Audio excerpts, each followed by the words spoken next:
What is up, YouTube? Nickatina here. Welcome to the Nickatina Show's Midnight Run. I'm joined by two different Ryans.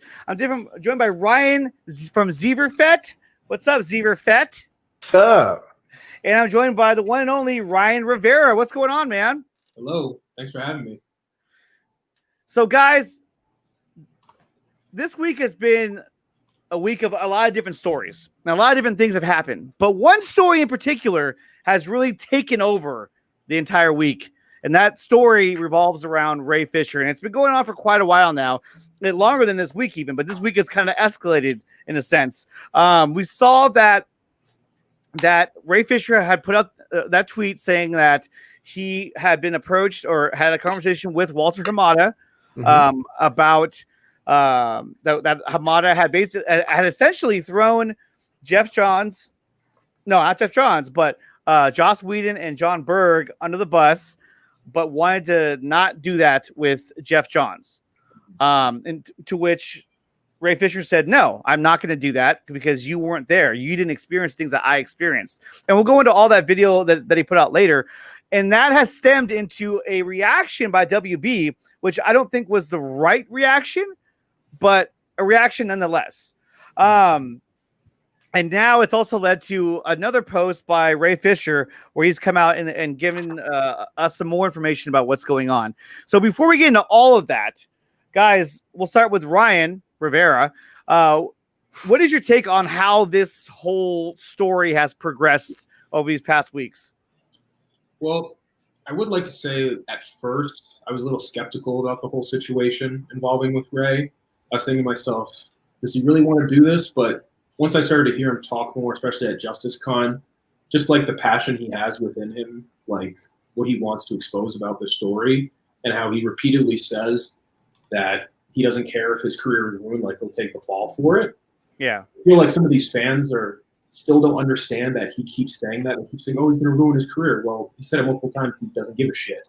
Like, and especially now, like, when he released the email after WB put out that really petty-ass saying. And, yeah, I mean, I think Ray he's a champ. He's doing good so far. WB fell for the bait that he laid out for them. And, yeah, I think he's doing good work. I honestly do. All right, Zever, what do you think? What do I think about the response, the WB's response, his response on Instagram? Well, I would say the whole situation. And how do you feel about the way he's handled himself during this whole situation? Oh, like a champ. Yeah. I think he's kept his composure. I think that, like he said in his video, that he's remaining just keeping it an intellectual conversation, not involving any sort of emotionality. Yeah. And that's really good because emotions are definitely stronger, so they can take over, and then you can say certain things incorrectly or out of the heat of a passionate moment or whatever, and to be able to garner that, to be able to control and keep that out of the conversation, that shows that's just pretty good resolve there. So I mean, I'm down for whatever it is that he has to say, because I mean, I understand that there's two sides to every story, but the thing is that it doesn't mean that the somewhere in the middle is dead in the middle. I'm moving toward hey, Ray Fisher's middle is closer to his side. Yeah. I mean, the reason why Walter offered up John Berg and Joss Whedon is because they no longer have any dealings with them. They're out. So who gives a shit if he throws them under the bus? Because it doesn't affect their bottom line. Right. Now it does affect their bottom line with Geoff Johns, because there's a lot of intellectual property that Geoff Johns is attached to, and that going forward he would, because I mean DC is really good about paying royalties and things like that to the people who've worked on their projects. And Geoff Johns is definitely not as big as of course Jim Lee, but I mean he's definitely another name from DC. That's true. It's very true. Definitely involved himself in a lot of things. The Doom Patrol, to pretty much anything with Berlanti. And then, of course, when they tried to oust Zack Snyder, he jumped in there as well. It was like, hey, here's my notes. Here's what I think we should do. I'm talking to Kevin Feige. I'm getting some good notes from what they're doing over at Marvel because we want that Marvel money. So, I mean, for Walter Hamada to say, hey, is it cool that we leave, Geoff Johns out of this? Yeah, that's him just saying, hey, man, I'm trying to save some money here because that's all I really give a damn about. At the end of the day, see, Ray's fight is more about integrity. It's more about, accountability, personal accountability, and it has nothing to do with, the bottom line. Like Ryan was saying earlier, he'd made mention earlier at what I think it was Justice Con, where he was like, I don't care if I don't get another job. I was blessed with what I had accomplished, and I'm gonna be good. The good thing about Ray is that he doesn't have children, he doesn't have a wife, he doesn't have any responsibilities like that, and that makes him a little bit more dangerous. Like he was saying also in his video, they can't throw money at him, they can't bully him. So the next thing they're going to do is they're going to try to throw slanders, comments, and deface his public persona, his figure. So that's the next strategy. And he's saying they are using old tactics, and that doesn't really work in today's era. And that's why Ray is relying on us, social media outlets. He's not going to the trades. He's going to us, basically, and saying, hey, here's Instagram, here's Twitter, here's, take this, guys, the people that are really paying attention to it. We have, couple thousand views here and there, but collectively we're a pretty strong voice. And as long as he's giving us information, tidbits here and there, because I mean, to be honest with you, we don't deserve any of this information, from Ray, from Warner Brothers, from anybody, because this is their own dealings, this is their own situation. We're not owed explanations. We don't need to see Geoff Johns on a pike or on a stake or whatever. We don't need to see the same thing with Ray or anything like it. We don't need to see any of that, but it is out in the public. So that's why we have, that's why we have our say. So. Yeah. But I mean, the conversation that Walter Hamada had with Ray Fisher, my question is that why would you put yourself in that situation where that could transpire into what we have now? I mean, obviously he had a motive and he had an agenda that he was trying to accomplish. But the problem is that if that is not accomplished, now you've implicated yourself and you painted a very bad picture of yourself in this bad situation that they're in.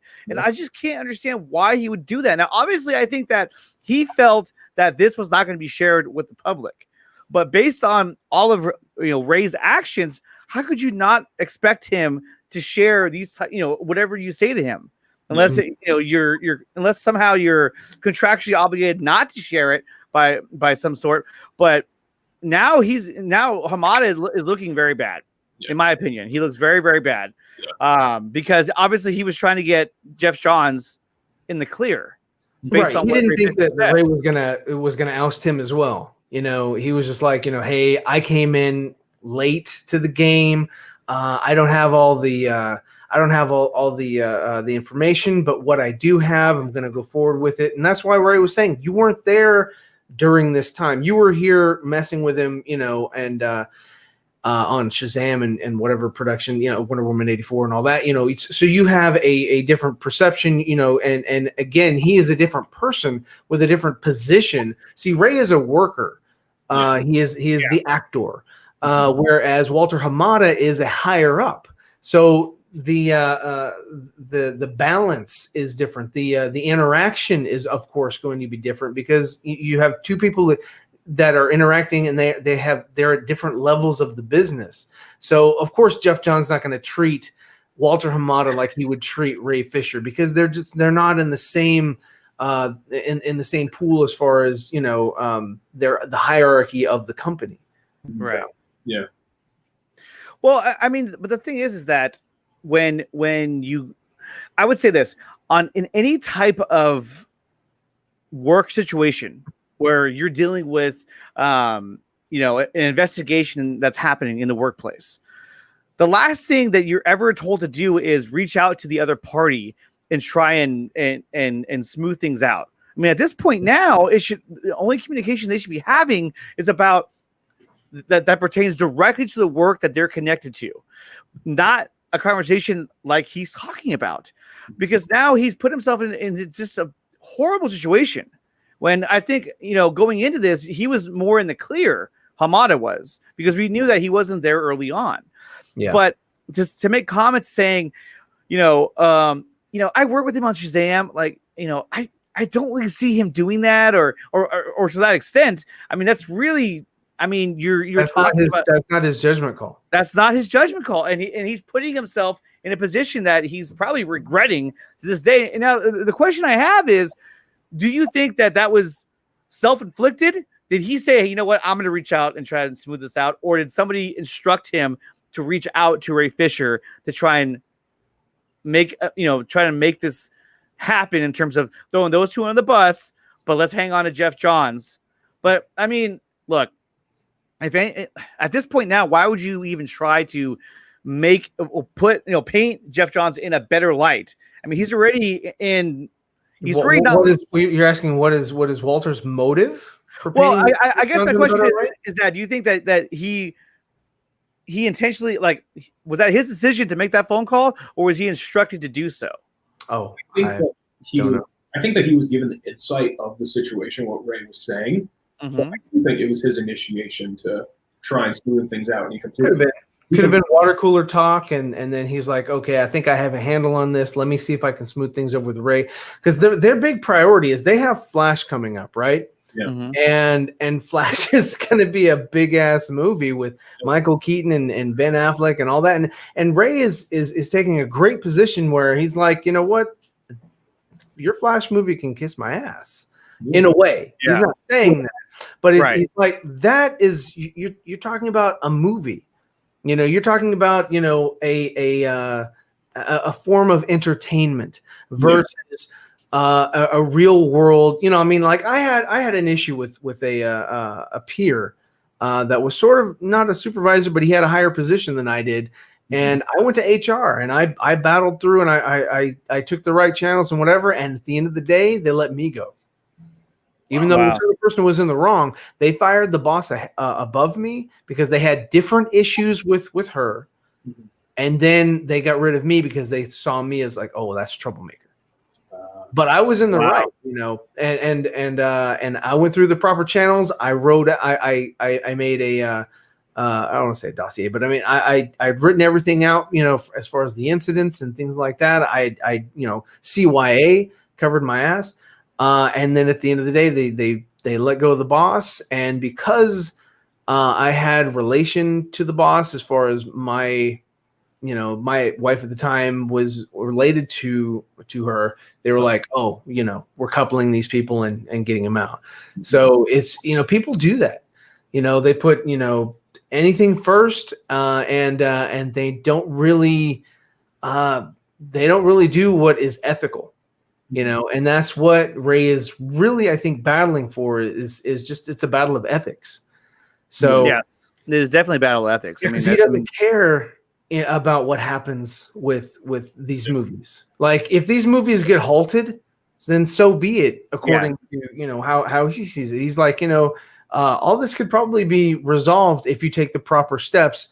And these people, these three individuals, garner the correct, reprimandatory, like action, like what did their actions create for themselves, business wise or otherwise or whatever, what did it do? Is this, do they get demoted? Do they get fired? Do they get suspended? What is it? What sort of, action do you take? And like, we'd said before, Berg is already out. Kevin's gone. Kevin Tsujihara's gone. I'm sure he's long gone. Because that was another thing that Ray said. He was like, it was these three and others. So there were other people that, that Ray hasn't brought up yet. And Walter is just trying to, because they got DC Fando coming next week. That's what I'm saying, is that why would you do this? Geoff Johns out. because he's got the Green Lantern thing going, he's got the Stargirl thing going, he's got the 3 Jokers that he just released with DC Comics. I mean, he still has stuff that's coming out that's going to be making the money. He's the only one out of the 3 that Walter sees dollar signs for. And so it's like, okay, because you see dollar signs, he's the one that I need to try to protect. What can I do, Ray, to appease you so that you don't take the money away from us? Yeah. And Ray wasn't having it. Yeah. Yeah. He said, no, I want everything that I asked for, or, I'll push this even farther if you keep not complying with what I'm asking and demanding. Yeah, and it's just and I love the fact that he stood his ground and he said, no, I am not going to do that. Like I haven't come this far and worked this hard at this just to, basically, just to compromise. Yeah. And I mean, honestly, they should have seen this coming from a mile away. Well, what they should have done is they should have, like he said this multiple times, is that he was working on trying to create a union for a different company or a different I want to say a different vocation, and that they should have actually taken the time to say, okay, well, what did he actually do? What is this guy here capable of, rather than like how can we buy him off, silence him, just behind the curtains, mediation, come in and say, what can we do to appease the situation here, either monetarily or whatever. So that was a poor mistake on their part, but I understand it, because it's that good old boy mentality, and Walter is part of the good old boy system because he's trying to protect Geoff Johns. Yeah. Instead of like, okay, well, let me allow for Warner Media and their reps to do their due diligence, find out what exactly happened, and then we'll pick up the pieces. Yeah. Right. He's almost like a golden goose for WB. They don't want to get rid of him. Yes. He has so much value. Completely right. Realize he made one too many bad eggs, Well, that's like the whole catch-22 is that they have so much invested in the properties that he's involved with, Geoff Johns. Yeah. But at the same time, he has this dark cloud that's following him around. Yeah. And they're like, hey, and how he's also got the DC playbook, where he's shared this before with Kevin Feige. And if they part on bad terms, he's gonna run back to Kevin Feige and say, here's the next playbook, because I see that your Marvel setup is shit. Yeah. So, I mean, he's definitely valuable, not just to Warner Media, or not just to Warner Brothers, or not just to DC Comics, or not just to DC Films. Mm-hmm. Yeah. And it's funny because I'm actually very interested to see how or what has been developed for the Green Lantern series, because I think it's gonna be really cool. But right now, that was Geoff Johns, the 2011. That was Geoff Johns. Yeah, and that was Greg Berlanti. Yeah, that sucked. It sucked really bad. And this next one, that's Greg Berlanti. That's Geoff Johns. Why would it not suck? There were some cool things, cool parts, features, aspects of it. Like Tamora Morrison as the Green Lantern, he was great. I like Tamora Morrison. He's a great actor. The suits were interesting. I thought it was really neat. I hated the suits. I know you like the suits with the whole. I didn't like the mask. I thought the mask was retarded. I thought it was stupid. It wasn't good CG. It should have been a practical mask. Yeah, it needed to be a practical mask. But the suit was interesting. I liked how it was. It was sort of the muscle tissue or muscle definition rather. I thought that was kind of cool. I was like, it was different. It was interesting, and I give Warner Brothers a plus for the Green Lantern movie because it was something other than Batman and Superman, which is their flagship characters. Right. They tried something. Then they wouldn't have done Man of Steel, because Green Lantern was supposed to be their catalyst for their DCEU. They were like, if Marvel can do fucking Iron Man, why can't we choose a character like Green Lantern to start off the universe? They wanted that. They wanted Brandon Routh. They wanted that thing to be successful. You know, some I Am Legend. They had Brandon Routh's Superman crest in it with a Batman logo. They were hoping for, you know, Christian Bale to come back, or, you know, for a different Batman. It doesn't matter. I don't really know where their head was in that era, but they definitely wanted that connected universe that Marvel was it was Marvel, Universal and whatever that was starting to set up before Disney bought them. They were trying to do it even before. When Iron Man even came out, like Justice League Mortal, I mean, they were trying to start. Oh, you're talking about the Frank Miller movie with what's his name? George Miller, Man from U.N.C.L.E. He was supposed to be Batman. Army Hammer. Army Hammer, yes. Yeah, and then the other guy from Shazam, Andy Brody. Adrian Brody. Adrian Brody. I don't think it was Adrian Brody. Predators. I forgot. That's Predators. No. What was his name? Andy. I think it's Andy Brody. Adam Brody. Adam Brody. There you go. Yes, Adam Brody. So yeah, he was supposed to be the Flash, and I think Joe Manganiello was trying to be the Superman. Yeah, he was trying to be Superman. Yeah. Jake Catrona, who was going to play Superman. Yeah.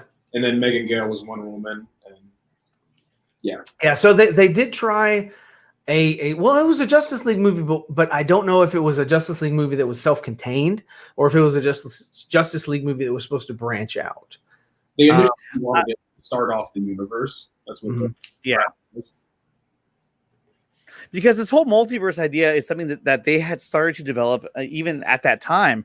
Because when Superman Returns came out, I remember reading about how they're going to have a Superman like universe. You're going to have a Batman universe like with Christopher Nolan, and then you're going to have the Justice League Mortal universe where they're all going to be connected, you know, separately. I mean, like with different actors, obviously, but that would be the connected universe where Justice League. It wasn't until they effed up and got Matt Reeves on the Batman, kicked or I don't want to say kicked him out because he's still a producer.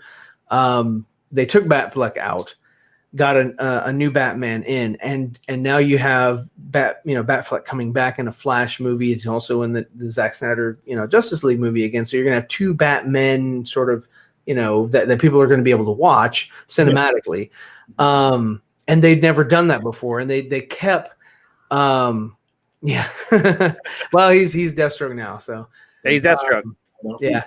But he, what was I saying? Oh, yeah. So that was one of the things, or one of the reasons why they could never have Batman on CW, because they were like, if Batman's in the film, he can't be on the TV show because that's just really dumb. It's just such a dumb concept. It is. Think about how much they could have put out story-wise if they would have moved on, let's say, a Batman TV show, a Superman TV show where they actually kept it, accurate to the comics and really dived into the character. Man, they could have done so much. I mean, at the end of Gotham, they gave that little kid some weird Batman suit, but it was just like that one little suit, and that's it. It was a bad one too. It was really bad. Same thing with Smallville. They did the same thing with Tom Welling. They were like, "Oh, last episode, here you go. You can have a suit, and that's it." Yeah. Tom Welling just never wanted to be in the suit anyway because he was afraid that it would hurt his career, and we can all definitely tell that never happened. He's in more movies than Ryan Reynolds. Shots fired. Henry Cavill is still the only Superman without a technical curse. He still can't get a solo film, but he is having a comeback though. Yeah. He's allegedly signed on for more films, just like Ben. Yeah. Appearances. But everyone still definitely wants another solo outing. Yeah, I mean that's the thing is that we can't. If they continue on, which they should with these characters, he needs to have another solo outing, if not two more, because it only feels right, and there's so much more of the character that needs. It's as many as he's willing to do. Yeah, that's even better. Just like Chris Reeve, he came back for the fans, just like Hugh Jackman came back for the fans. Those were the only two that really kind of stuck with the characters and were like, if the fans want it, and it's a good script, which the Superman 4 kind of got gutted, so I'm sure it was a better script to start with, but they had to when Canon got involved and they started cutting corners, yeah, it did. So the film suffered completely. Did you guys ever read about the canceled? I think Superman 5 they were going to make. Oh, the flyby. No. It was going to be Christopher Reeve, but involved with Brainiac. Oh, that would have been. Oh, well, Brainiac. No, not Brainiac. Was it Brainiac? What? Okay, for Superman 3, that was supposed to be Brainiac. Okay. And they just turned it into a supercomputer. Yeah. And they kind of did the same thing with Bizarro. Yeah. For I think it was Superman 3. No, 4. Superman 4. Superman 4. Yeah. It was not supposed to be Nuclear Man. It was supposed to be Bizarro, and they didn't go that way. But the guy they got to play Superman or Nuclear Man from a side profile, he had a lot of the same or similar features to Chris. I was like, wow, all they needed was a black wig. Yeah. You know, I mean, they were the same height, the same, just body style. I mean, it was pretty uncanny for them to find somebody like that back in the day. But yeah, I still can't believe no one has done more Superman villains. I mean, we've had so many General Zods. No disrespect to Shane. Right. I mean, where's Parasite? The Parasite that we got in Man of Tomorrow was crap. Yeah. The Parasite that we got in, what was that other animated movie? Where he had like a hole for a mouth, and it was Lex in prison, and God, what was that one? I can't remember. But anyway, so yeah, there was that one. I mean, they haven't really done a great job at Parasite. I'd love to see Metallo kind of realized.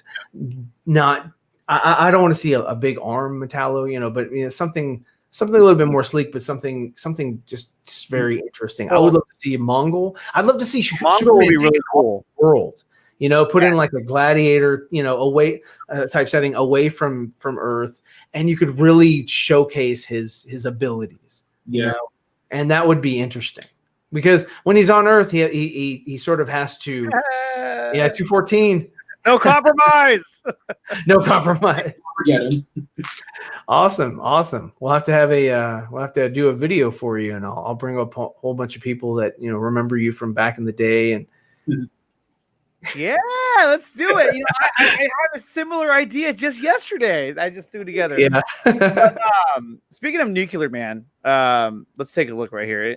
There he is. There he is. Look at that. Yeah. I mean, just put a black wig on him and some white makeup, all over his body, and that's Bizarro, man. Yeah.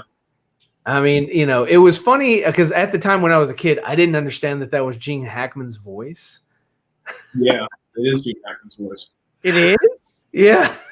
I never knew that. It was so cool. I didn't know that. I was like, wow, that's a cool Easter egg. I remember that when he would talk, I remember thinking like the kid at Simon's voice because like it just sounded too different. It was dubbed. But, yeah, I mean, it was.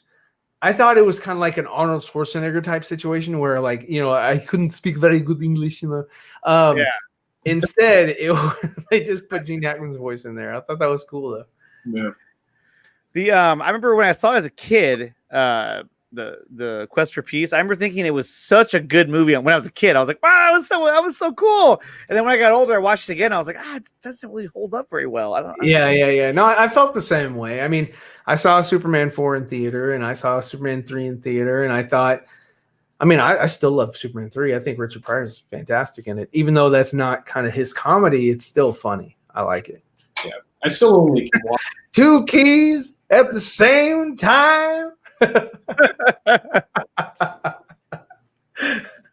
I can only tolerate Superman 1. I mean, that's the only one that I can. Okay. Cringing. No offense to Donner fans. I'm just saying. I mean, hey, I grew up with them, so I mean, they were my Superman films, and it wasn't until Batman '89 that I had another film. Yeah, and then Batman Returns was cool, and then they went nuts for the rest of them. Yeah, Batman. What was that? Oh, was that did somebody win? Was that the phrase that pays? Yeah, that was it. That's the phrase that pays. Here comes the money. But what was it anyway? It was a phone. I don't know. It wasn't me. Yeah, it wasn't me. Ryan's being real quiet. He's yeah, like, oh no. So, yeah. But I mean, growing up, Christopher Reeves was my Superman growing up, and that was the definition of Superman on the silver screen was Christopher Reeves. But I mean, since Man of Steel, I mean, Henry Cavill by far. I shouldn't say by far, but Henry Cavill is Superman that he is my favorite Superman, even compared to Christopher Reeves, because I like the realness that he brings to the character, that relatability to the character. And, I like them both, but I just don't think that Henry has been given much to work with yet. No, he hasn't. We've seen, because everything that we've seen is just he's I don't want to say muted, but just not. I mean, I just want to see more. I want to see more, and that's a good thing, President. Yeah. No, I like both takes on the character. I really do. And I love Christopher Reeve's, take on the character in terms of his positivity, his charisma, and everything that he represents. No, don't get me wrong, but I like the fact that, you have a Clark Kent, a Superman who's trying to discover himself, who's trying to figure out where he fits in this world. He was trying to figure out what does he stand for and what does he mean to the rest of the world based on every action he does. And I like how Zach was able to put in that there's so much ramification for everything he does. Yeah. He can't just go out and save somebody or go out and do something. And it's just like, yeah, that was great. Whatever. There's ramification or something happens for everything that he does. Yeah. Unfortunately, Zach didn't pioneer that, though. We saw that in The Incredibles for the one guy that didn't want to be saved. Yeah. And he sued him. Well, I think it's funny that my client didn't ask to be saved. Yeah, my client didn't ask to be saved. He's like, I saved your life. You ruined my life. Yeah. Which is actually, it's a very interesting concept too, because you've never been faced with that kind of concept where someone didn't want to be saved, even though in reality that would probably be the case, that someone didn't want to be saved and he was saved anyway, and he's gonna sue you for it. Which is, it's just hilarious that was a good take, Ryan. Yeah. Yeah, definitely. That was a good take, Ryan. So pulling up the article from Forbes, let's go ahead and pull that up now. Hold on. And because I think that it kind of sheds a little more light on everything, really. So now this one came out yesterday, and it goes over the statement that WB had put out. In July, Ray Fisher's representatives asked DC Films president Walter Hamada to talk to Mr. Fisher about his concerns during the production of Justice League. The two had previously spoken when Mr. Hamada asked him to reprise his role as Cyborg in Warner Brothers' upcoming Flash movie, together with other members of the Justice League. In a July conversation, Mr. Fisher recounted disagreements that he had with the film's creative team regarding his portrayal of Cyborg, and complained that his suggested script revisions were not adopted. Which I don't think they have to take his suggestions anyway, but still, they don't. Mr. Hamada explained that creative differences are a normal part of production, that the film's writer, director ultimately has to be in charge of these matters, which that's understandable. Notably, Mr. Hamada also told Mr. Fisher that he would evaluate his concerns to elevate his concerns to Warner Media so that they could conduct an investigation. At no time did Mr. Hamada ever throw anyone under the bus, as Mr. Fisher has falsely claimed. Now, see, this is where they went wrong, I think. They shouldn't have addressed the bus. That's almost as bad as saying he didn't say booyah. Yeah. Exactly. Or saying he didn't cooperate with the investigation that he started himself. Exactly. Yeah, that makes sense. And it goes on to say, or render any judgments about the Justice League production in which Mr. Hamada had no involvement, since filming occurred before Hamada was elevated to his current position. But see, my point is that why that last section right there was, to me, was unnecessary. You didn't need to address this. Because it's not addressing real facts. It's not giving it in a factual way. It's sort of giving you or painting a picture. So like all this right here should have been cut out. Yeah. Everything else up until that point, everything else was good. I thought, yeah, this is great. Well, you got to throw in a curveball, and that's their curveball, right? Mm-hmm. I mean, that's the spin. That's the the way that you sort of narratively lead someone to the trough, right? And then it goes on to say, while Mr. Fisher never. Wait, hold on. Mr. Fisher never alleged any actionable misconduct against him.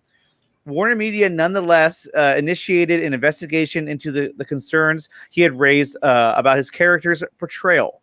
Still not satisfied, Mr. Fisher insisted that Warner Media hire an independent third-party investigator. This investigator has attempted multiple times to meet with Mr. Fisher to discuss his concerns, but to date, Mr. Fisher has declined to speak to the investigator. Why are you? I don't understand. I don't get what. I mean, I see what they're trying to prove, but to me, this is. But the investigator, according to Fisher, works for Warner Brothers, not Warner Media. Yeah, not Warner Media.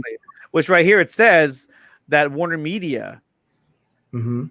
So, Mr. Fisher declined to speak with the investigator. Warner Brothers remains committed to accountability and to the well-being of every cast and crew member on each of its productions. Yeah, right. It also remains committed to investigating any specific and credible allegation of misconduct. And thus far, Mr. Fisher has failed to provide. Now, so at this juncture, they're basically saying that like they're discrediting him, and they're saying that this will not go any further for the most part, because they're saying that everything that is that Ray has dropped the ball. Exactly. But this isn't legal. This isn't legalese. This is just hey, you guys like Nickatina reading this thing. This is what's going on with your actor. Right. And Stiglitz has a good point. They shouldn't have jumped the gun. They responded way too quickly, and it blew up in their face. Yeah, no, I think it really did. I think they really freaked out. They were trying so hard to squash it. Yeah.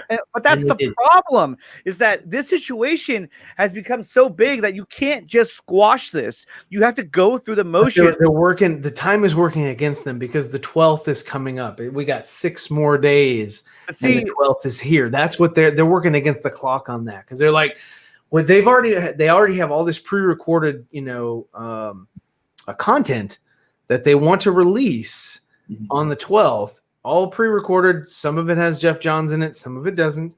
But they're like, do we leave this in because we took it out in August? Do we leave it in September, or do we have to take it out? And is this yet another fandom that has no, Geoff Johns fingerprint on it? So they're that's why they're doing this. That's why they're scrambling to sort of like, change the narrative and put the blame or put, a bad spin on it for Ray. Yeah. Because they're like, Ray ain't gonna, he's not gonna be there. He was at the last, fandom. He's not gonna be at this one. So yeah. But is that the course of action that you want to take? And that's the thing. Like, look, wouldn't it have been smarter to tell Geoff Johns, hey, look, you're going to be involved with all these projects still, but until then, we need you to lay low because we need to deal with the situation until this gets resolved. We don't want any negative. Right. Because have you heard anything from Geoff Johns? Nothing. No, radio silence. I know. He hasn't contacted me. Did you hear from Joss Whedon? Radio silence. The only person that you heard from was Mr. Booyah. And that's it. That's it. Other than that, the only person you're hearing from are PR reps from Warner Brothers and Ray. Yeah. And that's it. I mean, honestly, I think it's kind of hurting their self-image that they're not addressing it like Whedon or Johns, Yeah. I feel like they're just letting everything that Ray is saying just build up more and more and more. And then by the time they try to intervene, everything will be way too big for them to even. Well, that's another good question, though, Ryan. I mean, should they have insisted upon either Geoff Johns or Joss Whedon to put out a statement saying, hey, you need to address these allegations. But at this point, if there's a case being built, they can't necessarily come out and say anything at this point. Right, but right here is just the court of public opinion. The court of owls. You know, like who? Yeah, the court of owls. To be honest, who really cares? You know, I mean, that's just that to come out and put a statement. Court of owls. That guy. That regular person there who's not the court of owls. That's not a regular person. Look at the hairline. How? The hairline. Look at the fingertips. Yeah. Fingertips are exactly the same color as the face. This guy's face is not. You've got to look at Nickatina. You've got to look at more than just this one frame. You've got to go. We have looked through this frame. We've blown it up on our 80-inch TV and watched this thing. Wait, hold on. They're way too recluse to just be out there and like, you're gonna see me. Well, right? There's cops down below over here. Yeah, so Court of Owls is not going to be in the same damn building as a bunch of cops. What if the cops work for the Court of Owls? Oh my God! But the cops don't know that they're there. They're supposed to be silent. They're supposed to not know they're there. I know. Nickatina. Okay, so now we've reached a point where. Well, now Ray has come out and said his own piece today on Instagram, and I'm sure you guys have seen this. So let's go and take a look at this, because this will kind of bring everything on home. Let's see. Phobic. He's actually probably on Max's stream right now. Can you guys see that? Yeah. Mama Bear, you better watch that trailer frame by frame. So let's see. So this is the whole video, and we're just going to kind of go through this, and I'll pause it periodically, but let's just go through this and hear it all out and lay the whole thing out, okay? Okay. Right. Happy Sunday, my friends. Hey, thanks, man. Hope you're doing okay. Yeah. There's some babies crying. Yes, there is. Babies! I'll watch them grow. They'll know much more than I'll ever know. And I think to myself, where the hell is Geoff Johns? All right. Hope y'all are doing all right out there. I said the same thing. 80-inch TV. God. Got segued into a song. No, I wanted to go live and just say thank you to each and every one of you out there who has shown me nothing but love and nothing but support. Hold on a second. Maz Mombear has a good point. Look at his knuckles. Okay, look at his knuckles, real. Nickatina. The knuckles are the same color as the mask. No, it's not. It's a mask. Look at his knuckles. You look. Okay, see his knuckles right there holding the rail. Look at this. It's the same color. Look at the top of the hand, and then look at his knuckles. Same color. But that would make more sense why you see this guy, or even this little letter. That there is Court of Owls right there. That means that what's his face, that the Riddler knows that the Court of Owls exists, and he's playing with him because he says that Batman's a part of this. Why is he a part of this, Nickatina? Because Batman's grandparents are in the Court of Owls. Okay, let's get back to the video now. Over the last couple of days. Also, if you haven't read the Court of Owls series, I suggest you do it. It's so good. It's so good. I absolutely fell in love with that series the first time I read it from the New 52. John Berg and Joss Whedon are in the Court of Owls. And they wrote that. No, it won't actually make a lot of sense. You know, I am in shock and awe at two things. Oh, yeah. I'm in shock and awe that I like that music. Warner Brothers would have even had the audacity to put out a statement like that. They've set themselves up, unfortunately, for a lot of issues. They do not know how many receipts I have for interactions that I've had. They do not know the people that I've been talking to. They do not know a lot of the people that I have that are willing and able to take part in the investigation. And that, unfortunately, is something that is ultimately going to it's going to jam them up in a big way. It was a bold move for them to go out and flat out call me a liar in a sense, and say that I was not attempting to, or at least to not call me a liar, but to say that I was attempting to not communicate or attempting to avoid the investigator or not cooperating with the investigator. No, but I felt they really did call him a liar. I kind of felt that was the implication, is that they implied that he's not being forthright. They implied that he's not taking this serious, and that he's being not stubborn, but not elusive, but just not cooperative. Not cooperative. Elusive. Investigator. It's the worst kind of spin that you could put on a situation like this. Yeah, it is. I've got the receipts to prove that at every step of the way, there's been clear communication as to what it is that we've been attempting to do. And so they put themselves in a really weird place. I'm not going to lie.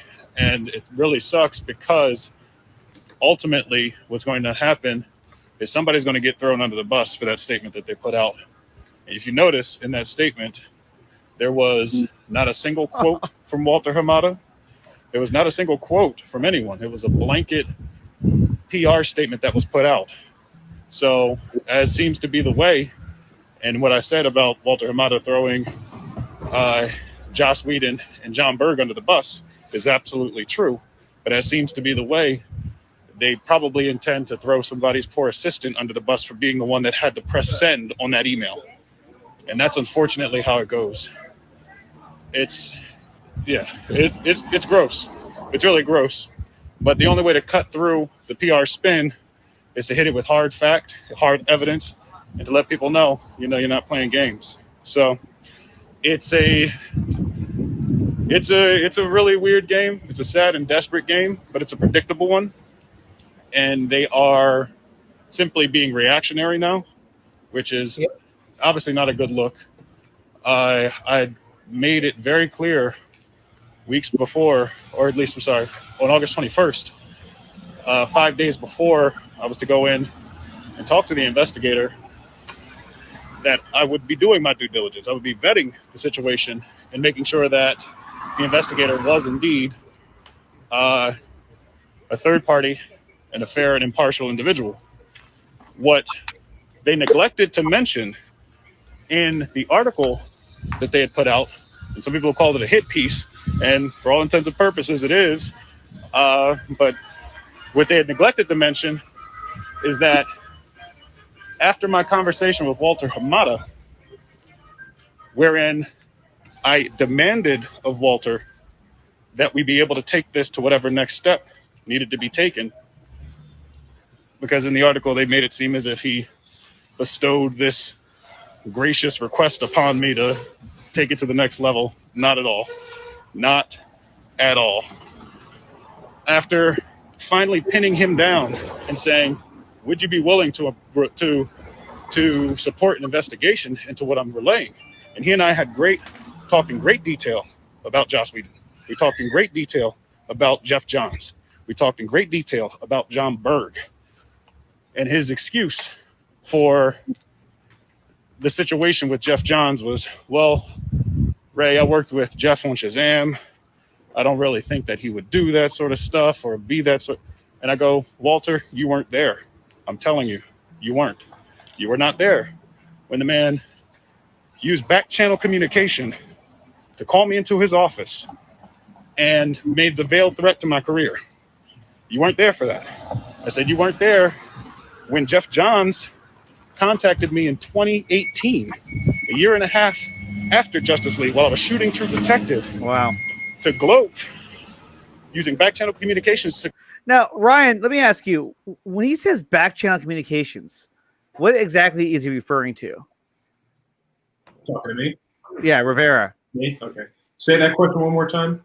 So he uses the term back channel communications. Now, what exactly is he referring to here? What are back channel communications? I mean, maybe referring to possibly more incognito type of communicating. Maybe he gave it to one of his assistants to be like, hey, you can't get away from me, very indiscriminately, you know what I mean? Right. I mean, I think it's pretty petty of him to do something like that, to try to pin two actors against each other by trying to have one gloat about the other. And Zeverfet, Ryan. Yes. Back channel communications. Yeah. That's just that's off the record. Sort of. There's no way of getting caught, or there's no third party involved to corroborate or deny that X, Y, and Z was either said or not said or whatever. So it was basically him saying that Geoff Johns conveyed these two the threat as well as the gloat in such a way where Ray had no way of having a paper trail. Right. Yeah. Okay. Gloat that there'd be another cyborg being used in the DC universe in a show that he was producing. Why would he do that? Now, if that's true, I mean, that's just such a scumbag. It's that same mentality. This was before Pattinson, so this was where you weren't supposed to have characters on the small screen, also on the big screen, and all that crap. Right. So for him to put another cyborg in the Doom Patrol was a way for him to say, your cyborg isn't as important as, say, Batman or whatever it is. He's just like, I've got this other guy. He's gonna say "booyah" as many times as I want, and you're sort of not your value, in this role is not that important. You're very replaceable, as you can certainly see. He's trying to flex on him. He's like, yeah, I got someone who can do what I want. Well, we got Prime in here as well. He's back. Prime's in the house. Face to face. Yeah, no, that's true. Okay, so let's continue on with the video. I said, Walter, you weren't there for those things. You can't tell me about it. And so finally, when we got to the heart of all that stuff, and I realized that clearly this is a situation wherein Walter was attempting to protect Geoff Johns because of his continued business partnerships, such as Wonder Woman 1984, such as whatever other projects that they may have coming down the pipeline. I ended up saying, listen, this is just what I need. And so when he wanted more specifics about what was said and who said it, I refused to give him such specifics. I said, Walter, this is sensitive information. That's true. I said, the people that have stories to tell need to be protected. And so he did not escalate the situation in Warner Media. I received a phone call from the head of HR, the vice president of HR, and the vice president of labor relations from Warner Brothers. I had a 2-hour initial conversation with them wherein I detailed beat for beat, gave them names of people that they should interview, all of these things. And so, the fact is I've got so many details that I can put to these stories, and I'm willing to do it face to face. All right. So when having to combat that with generalized statements, generalized press releases, it's an impossible task for them to do. And so since they've opened up the can of worms, there are going to be certain things that I'm now going to be saying publicly, not about the specific experiences in Justice League, but in how the things have been handled up until this point, since I've come out with my allegations about Joss Whedon, Geoff Johns, John Berg. And if you remember, I had left in quotation marks and others. And there was a very specific reason why I put and others in quotation marks when I mentioned the Warner Brothers, the Warner Media rather, investigation. So you guys, I appreciate the love and I appreciate the support. I'm not going to stop fighting. I've had so many people reach out to me, both personally and people who I don't know, professionals in the industry who reached out and said, I know you're telling the truth. I know you're telling the truth, because they know the people that we're dealing with. And so they're encouraging me to go on. You guys are encouraging me to go on. I'm going to keep fighting the good fight, but I'm going to fight it with hard fact. I'm not going to fight it with emotion like they're probably wanting me to do. Mm-hmm. I'm going to fight it with hard fact. I'm going to fight it with logic. I'm going to fight it with common sense, because obviously that's the only thing that can cut through the nonsense, right? That's the only thing that can cut through those sorts of weird blanket statements that people make. So, you know, I will say, shame on them for doing that. And if they are hoping that I sue them so that they can go on and ask a judge to put a gag order on me until all this stuff is done, they've got another thing coming. I don't care what the situation ends up being. You're not going to keep me quiet. So that end, because I have not given them all the information, right? They're trying to figure out exactly who's telling me what I know and what I'm willing to say. And because I have not run it by them, I've not run it by anybody prior to me saying some of the things that I've been saying, they don't know what I'm going to say next or how I'm going to respond. So they tested the waters with that statement, and I think people saw through it immediately, and it backfired on them in a big way. Because when I can furnish receipts to immediately refute critical pieces of information that you're trying to use to defame me, you're toast. You're toast. So, like I said, they've escalated it to a different level now. I'm going to go ahead and figure out what the next best steps I sent you a link, Prime. are to proceed in the situation. So yeah, just know we're going to get it done. And if any weird or funky stuff starts happening, you see weird or funky stories floating out around there, it's floating out there about me, you'll know. You already know. So I'm on a bit of a ramble right now, but I usually ramble to myself while I'm walking. Helps me clear my hair, clear my head rather. But insofar as that's concerned, I want to thank you guys so much. This is one of those things where it affects more than just myself. All right, I know that I will take ultimately the brunt of what this is, but this affects my family. All right, you got people reaching out to my siblings, going, "Hey, what's going on? I'm seeing these headlines. Is everything okay?" So on and so forth. And I got to I tell them, "Hey, listen, don't worry. You know how the media spin goes. I got it under control." So, they're gonna keep doing what they do, and I'll keep calling it out, and I'll let you know what the motivation behind their moves are, because they're not used to people just calling it out blatantly, particularly the people that they're dealing with. They're used to being passed through PR person after PR person, making sure that it's a statement that reduces blowback, reduces this, reduces that. I don't play those kind of games. I do not. And so, they've got a lot more power. They've got a lot more access to outlets to be able to blast their story out. But what I'm grateful for, what I thank my lucky stars for, is that I've got you guys out there helping to lift me up and helping to actually spread the truth out there about what's going on. So, well, that's the difference, though, and we touched on that earlier. Is that he's using social media, he's using the fandom, that hasn't been done before in this way. Mm-hmm. And what he's doing is he's doing something very progressive. This is a positive step. He's not using the trades like we mentioned earlier. He's not doing what Warner Brothers is doing as well. Because they're using old outdated tactics. He's coming in with something fresh and interesting and different. To spread the word, which is what we are all doing here. We're spreading the word that something's up with this situation, and we all believe that yes, justice needs to be served, and this needs to be handled. So I mean, the more that they continue to put this out in the open, the more limelight they're putting on, the more it's going to have to be addressed.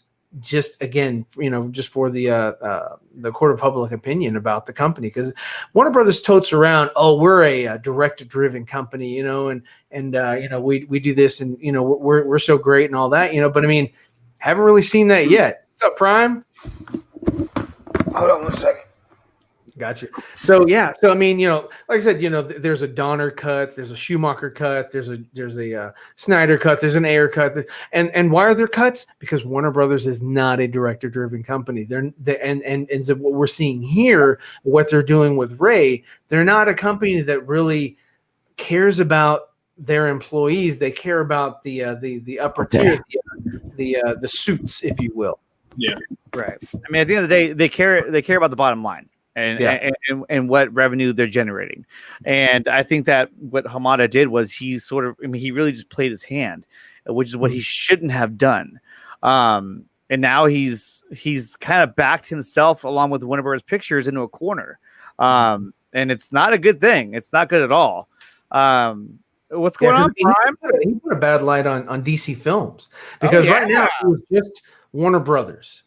It was Warner Brothers versus Warner Media and Ray. Ray was is signed on with Warner Media. So Warner Media was going to do an investigation because they're owned by AT&T. AT&T owns Warner Brothers and all the other the different Warner Max, whatever it is that are under that umbrella.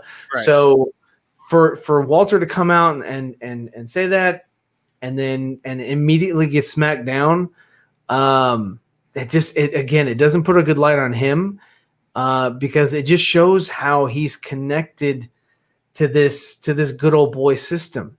Like, we protect our own, and we gave you an outlet, Ray, but you didn't take it. We threw you a life preserver to squash this issue here, but you refused it. So what else are we to do but let you drown, right? Is it our fault?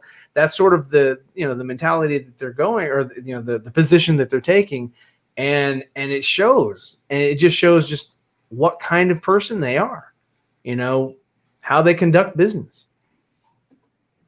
It honestly, I was supposed to do some game streaming later on today, but I may just turn that into a quick thank you session for all of you guys over on Twitch later on at probably say about 6 p.m. Eastern. So yeah, I'll do that. It'll just be a just chatting conversation, and you already know. Outside of that, y'all, I'm going to stay on them. I'm going to make sure that the investigation situation is one that is fair and that protects everybody that's got a story to tell, because it ends up these are some of the people that have stories to tell do not have the protection watch out of having a large social media following to go to bat for them. They're like, it's right. Some of the people that have stories to tell, if it goes into the hands of the wrong person who's just simply looking to see who are the troublemakers, who are the ones saying this or doing that, they're the ones that are ultimately going to end up getting hurt beyond repair, with respect to employment and all that stuff. And as I've said in the past, I've been down a road similar to this before, right? Back in 2010, I spearheaded an effort to unionize a group of workers at a job I was working at. And ultimately, during that process, I myself had contacted the union. And you can check with them. This was 2010. It was local 360 based out of New Jersey, the United Food and Commercial Workers Union. There were issues at the job. We were trying to get unionized. Myself and some other folks were let go during this effort. And we took that situation all the way to the National Labor Relations Board. All right. This is not stuff that I play around with. And I'm lucky that I've got SAG-AFTRA on it, because a lot of these calls, a lot of this information has been directed to them as well. So I'll be reaching out to them to make sure that we can coordinate our efforts to make sure that this does not escalate into simply a smear campaign. Because, if they can't buy you and they can't bully you, the only thing they can try to do is discredit you. So, and that's exactly what they're trying to do. But here's the thing, though, is that you have to understand that these tactics, they don't work anymore in this modern age, no matter what industry you work in these days. It's one of those things where it always felt like the entertainment industry always, didn't play by the rules that everybody else played by.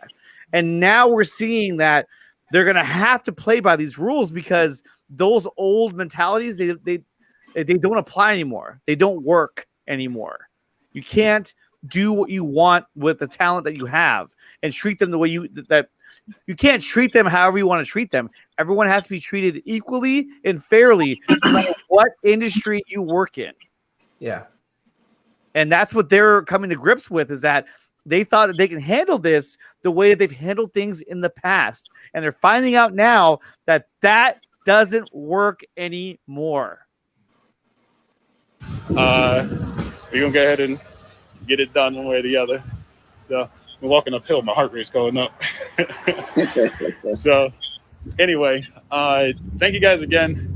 I appreciate the love. I appreciate the concern. I'd be less concerned, and because I already know once we get it to the people who are actually going to be impartial, the people at Warner Media, and I say Warner Media, not Warner Brothers, because there was an issue with respect to us being told that the investigator was working for Warner Media.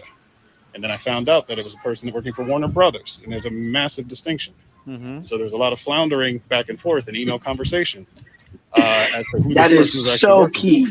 So exactly. The one thing I cannot have happen, the one thing I will not do is rush through a situation like this simply for them to throw two individuals who they no longer have any business ties with under the bus in order to protect other individuals. And that's exactly what Zebrafet was saying earlier. Mm-hmm. That they're trying to throw two individuals under the bus that don't have connections anymore, that are not connected to any projects they're working on anymore. The thing that's significant about this whole thing, I talked about this on Lightcast yesterday, and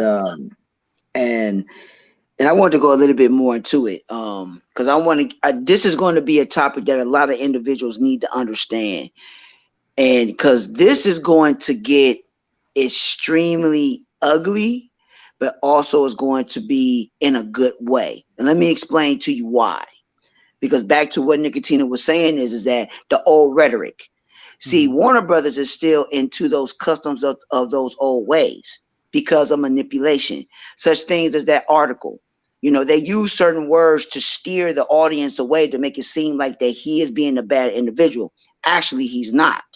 Because for the simple fact is that Ray has all his information. He has everything in tow. So anything that they're trying to say or anything they try to counter, they don't have anything to back it up. He does. That's why I say when you're dealing with somebody of this magnitude, or you're finally going to get somebody, because eventually people need to understand it was going to happen. You're going to get someone that you're not going to play those games with. Remember what Ray said is the key thing. He has nothing to lose. Exactly. So with him, when you're dealing with a person that has nothing to lose, where he doesn't have to have no responsibility or anything like that, and he has concrete evidence. Yeah, they have no pressure points. Right. They have nowhere to lean, nowhere to kind of put him in a corner. That makes them very dangerous. Yeah, they have no leverage, none. Yeah. So my thing is pretty much, and the key thing that he said in the video, and I didn't even watch this until just now, so I'm glad that y'all showed that. I'll go ahead and I'll re-listen to it. But the key thing that he said was that not Warner Brothers, Warner Media. It's the key thing that I said. It's just like this. Warner Brothers sent somebody to him. It's basically like saying that you get assigned a public defender in court. Everybody knows you can't use no public defender in court because they are assigned by the state. They're not for you. So anything that they're trying to help you with, they're not going to help you. It's the same thing. It's the same thing. Just like if they supposed to send somebody to try to help you to do the case. No, they are hired by Warner Brothers. So anything that you're trying to say, what they're going to do, they're going to twist it. They're going to take things and change it for their narrative so they can make themselves look good. Nah, that's not going to happen. Yeah, they have a whole team trying to spin and create, this narrative. And will it take? Will the public buy it? Will it be bought by other people as well? In different positions and influence and things like that. So and they're finding that plan didn't really work out for them. So, or it's not working out for them. Hang on, Andrew. We're just going to talk this through. And Andrew, I do see you, but we're going to talk this through first, and then we'll get to that.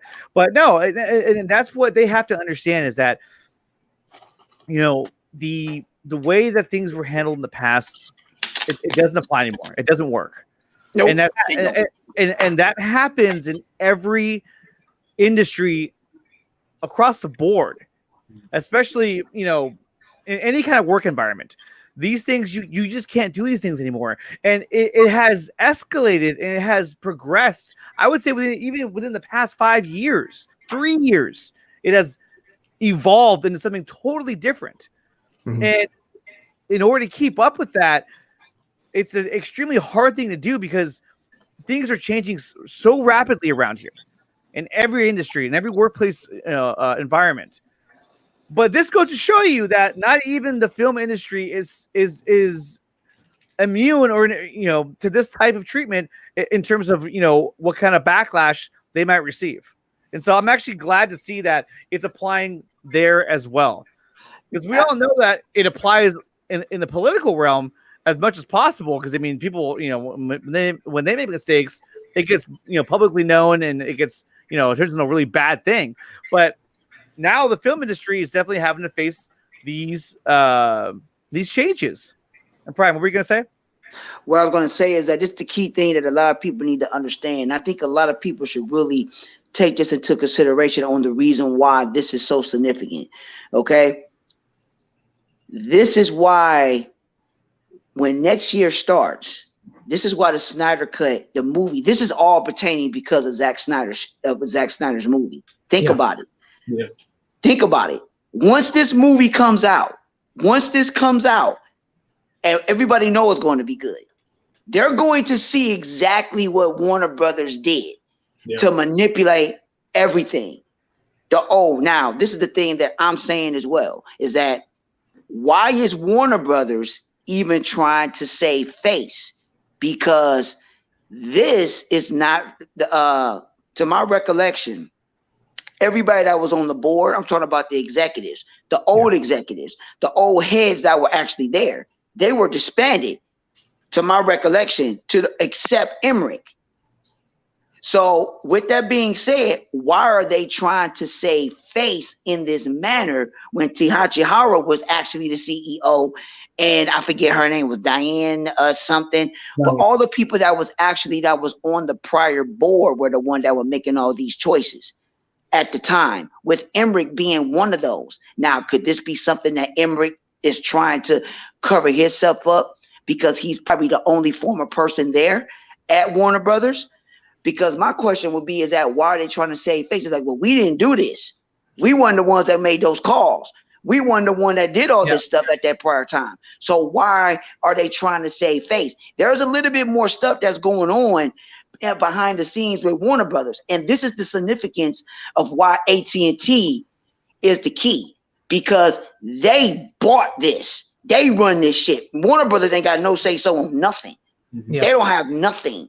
AT&T runs this. This is why it's so important that everything that Warner Media does, this is going to get ugly, because everybody that was at Warner Brothers, anybody that was prior, they about to clean house. It's going to be some more people. Warner Brothers could totally get gutted. Yeah. It's about to get. It's going to get worse. You know that Geoff Johns has ties with his intellectual property, and he'll have to get dividends and payouts and things like that for content that they're trying to do that he created or whatever, man. I mean, cut your face off to spite your nose, man. I'm sorry, just cut your losses, write him a check, get him out. If that is if it's that bad, then I'm sorry, man. I mean, no matter how creative, no matter how much great content this guy has provided, or has treated to, I mean, if he's unscrupulous, and if he's doing things underhandedly or whatever, his person is not ethical, then he needs to be excused. I mean, I agree. I don't know for how long, but hey, whatever. But everybody needs to look at this too. Look at this, Zeta Fett. Think about this. Why y'all think Stargirl got transitioned over to the CW? Why do y'all think that? Well, yeah, that was. I want to say that was going to happen anyway. Yeah, it felt like it should have happened anyway. Think about it. Think about it. Everything that was on DC Universe got transferred over to HBO Max except Stargirl. That's the only one that got transferred over to the CW. Now, since he does have that show, Stargirl is a good show. I'm not going to take it. That is also Berlanti production, and Berlanti owns all of CW, so that's why it was grafted in as well, because that's his. Right. So with that being said, anything that he was going to do, or property, anything that was linked up to anything with the DC property, okay? Because you got to remember, Stargirl is his. Okay, it's his. That's his baby. So he's going to use that. Anything else? The only thing that I know right now that he's tied to, and I think this is it, unless he still has some royalties or whatever, is Wonder Woman 84, because he got a writer's credit. That's it. Other than that, just released that 3 Jokers thing. Yeah, 3 Jokers. Yeah, and that too. And that too. Yes. So whatever that he's still signed under, they're going to allow him to do that. So anything that's further on down the line, they about to cut that. That he ain't doing that. He not doing that. Stargirl is going to be his baby. And I think a lot of people that's looking for that Green Lantern, that ain't happening. I'm gonna tell you that right now. Hey, if it doesn't happen, I'll be happy. I'd rather see a Green Lantern in the DCEU than another Berlanti go at it. Yeah. I agree. I agree. Because, I'm not saying people need to feel the realize, understand Geoff Johns made his bed. He has to lay in it now. I'm not taking nothing away from Geoff Johns, because he made some great books.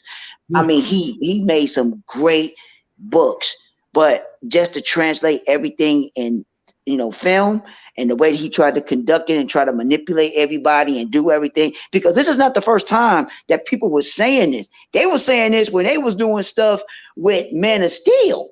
Yep. They were saying this stuff when they was doing stuff with Wonder Woman. Yep. With him. But people wasn't trying to believe it. So now it's really in the woodworks now. And then going back to Ray, and I'm going to shut up, is that don't think that the cast of the whole Justice League cast don't got his back. Just because they're not saying nothing, don't think that they ain't got his back. You think Gal Gadot ain't got his back? What Warner Brothers and them going to do to Gal Gadot? She's the prize money winner right now. What they gonna do to her? Yeah, she's the cash cow right now. You know what I'm saying? What they gonna do? What they gonna do with Jason Momoa? And Jason Momoa and him is tight. Yeah. So what you think they gonna do to him? Or what you think they're gonna do with Ezra Miller. Ezra Miller. He ain't gonna say nothing that much, but he might say something behind the scenes. And Henry Cavill. What you think they're going to say? And all the other major stars that's going to be in the movie. So that was part of it. So it's a lot of people that's going to have his back, and they seen it. It's not like they didn't see it. And all the people that got their stuff cut because of this.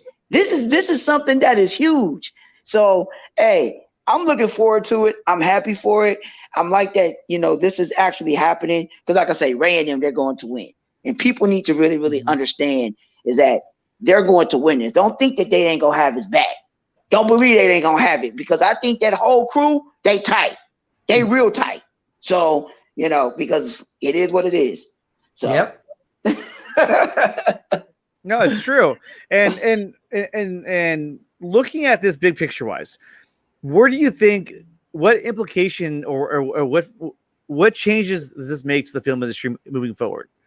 Does the way that things have been handled in the past, are things going to change within honest answer? No. Ideally, yes, it would be completely. I think on the surface, yes. On the surface it will look better. Yeah. But I think behind the scenes, behind closed doors, back channel communications, that is still going to creep back. It is. You can't expect something to just change.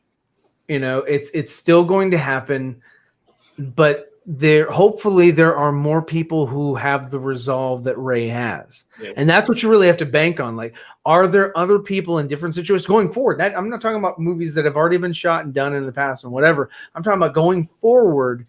is there anyone else that is going to have, not have kids, not have a wife or husband, or not have somebody that, that they can really, push the pressure points and have them back down and like, okay, I'll settle in mediation, or I'll, settle here or whatever, because I was mistreated on set.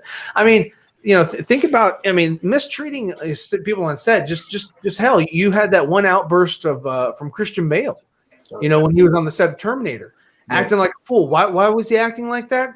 Possibly because he knew that other people were acting like that as well in different movies, different sets. That was the norm. Why was Joss Whedon acting like that? Because he'd seen that shit before and thought he'd get away with it. Why was Geoff Johns doing this shit? Because he'd seen it before and he thought he could get away with it because he had a little bit of power. He said, hey, either do this or you're not going to have that's what I'm saying. Like that was the norm. That's the norm. And that's what they were used to. And again, everybody need to understand Pandora's box is open. And all this stuff, man, I just want everybody I think everybody know where I'm going. Once the Snyder Cut is released, they're going to see how all this stuff, it's like Warner Brothers is the one that did all this to themselves. They the ones that did all this to themselves. This would have never happened if they would have never, think about it. They interfered with Zack. Just the story. I did all my homework. I did all my research on all the stuff that actually happened. All this stuff happened and started with Man of Steel. All this, and it's just like you see the domino effect on how everything changed. It's absolutely ridiculous on what actually happened. It's like, it is crazy. So now that Pandora's box is open, because, it's like, people that are out there that are saying, well, he's lying and all this stuff shouldn't be right. They shouldn't do that because they're like, what was the line that Heath Ledger said in Dark Knight? It's like, when he was when they was in the interrogation room. Magic trick. No, not the magic trick. When him and Batman was in the interrogation room, he was talking about the cops, and he was like, they're just say like Warner Brothers was the cops.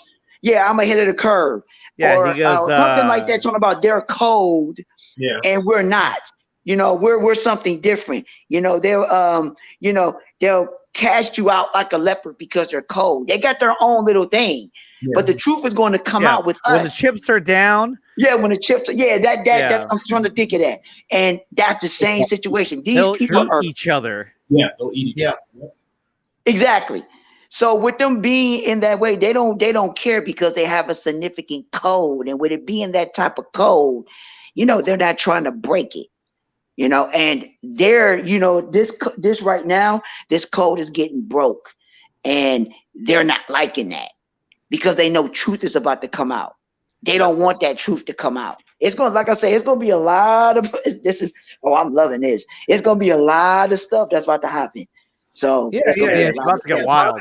A lot of people, being ousted, for their, roles in whatever and how they affected, this film there should be completely gutted, Warner Brothers, and other companies should have, some fear, but man, if you don't have another Ray Fisher, then it's not going to be impactful. It's just going to be like a win for this round. Yeah, exactly. We got it here. Zach got, his movie. We saw that the BS. These guys have been taken care of. They're that regime is gone. And we have to wait and see. Like, is this going to happen somewhere else that is caught by the public? See, none of this would have happened if it hadn't been for us fighting for Zach. If Zach's film never came out, if Zach's film was just like shelved for 20 years, like kind of like the Donner Cut, 20 years later, Zach's film comes out, then things would have started to surface. But at that point in time, it's a little bit too late. It is. Yeah. I think the statute of limitations, is plays a part in that because I think it's 7 or 10 years. So if it was like 20 years later, it's like, who gives a shit? They're not. So half of these guys aren't alive anymore. They coked up or whatever. So there's really no amends that need to be made other than, hey, they released the cut and look what you did, 20 years ago.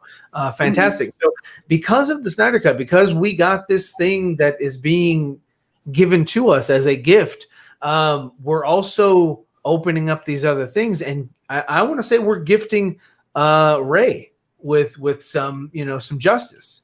That was an ancillary sort of, I guess that was just icing on the cake. We didn't even know we were asking for that, and all of a sudden this is happening because of like Prime was saying, because the Snyder Cut is coming out, all this other shit is coming out.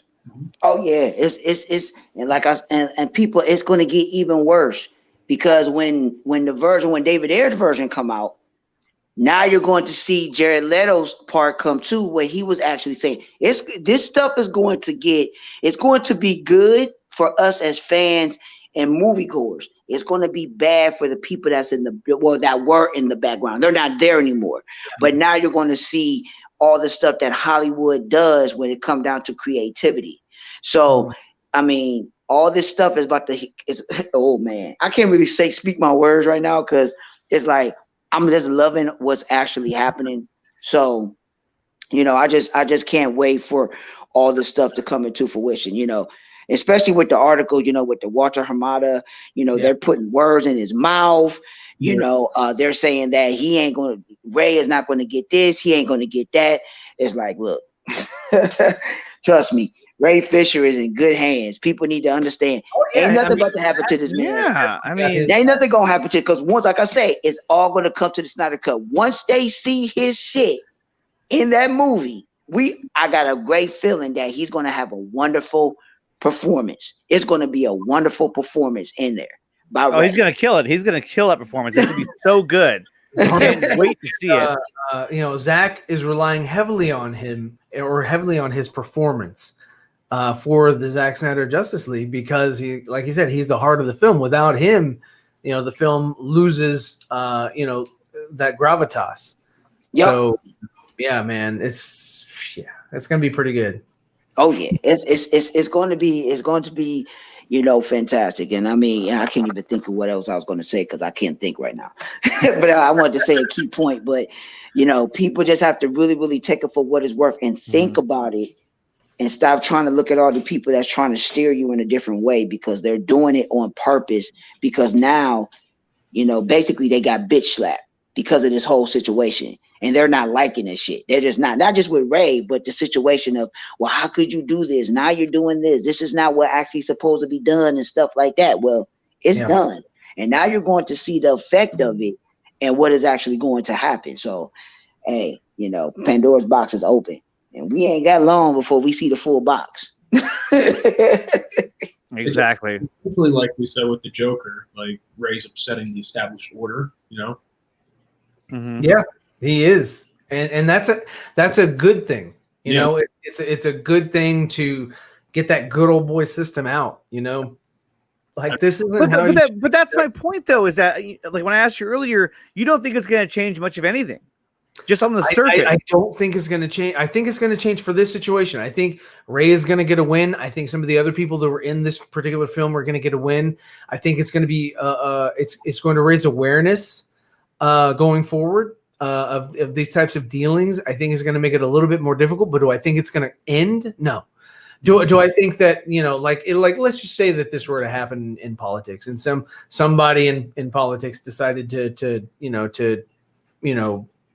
be forthright and not tell lies and shit like that. Do I think that's going to affect Congress or, the House or the presidency or whatever? No, it's business as fucking usual. Yeah. Business as fucking usual. Just whoever gets caught, well, we're going to throw the book at you. We're going to make an example of you. But if you didn't get caught, then don't get caught, guys. Yeah, don't get caught. Go ahead. The catalyst of this whole kind of movement of getting rid of this old Hollywood type of way. You know what I mean? Like he'll pave the way. You know what I mean? So, He'll make it to where some people can feel, I don't want to say, I guess I could say empowered, or they can feel like this. He's setting the precedent. Yeah, He's setting the example. And because he's setting the example, someone down the line who's going to have an experience similar to his is going to come up and say, he did it, so therefore I can try. Yeah. You know, I'm going to keep receipts. I'm going to hold on to conversations. I'm going to have a paper trail. Somebody's going to use backdoor or, back chain, communication. I'm going to have things in place. If somebody's going to talk to me, I'm going to have an impartial third party in the room with me. They're going to have that foresight that maybe they wouldn't have had before. Yeah. It'll be that inspiration for them. See that way he will be a hero. Yeah. See the only thing is that the bad thing is that they use the California laws because California laws is effed up. Yeah. So a lot of them is. So let's say, for instance, that's why it's a good thing you brought up the third party is that you cannot record nobody in certain states. And I know California is one of them that really pushes that really hard. You can't record anybody without disclosing it and letting that person know that, well, this has to be recorded, blah, blah, blah. And once you tell them that, it's up for him or her to accept it. Because some people, they will actually take it in the background, be like, you know what, well, I already don't trust them. Let me record them.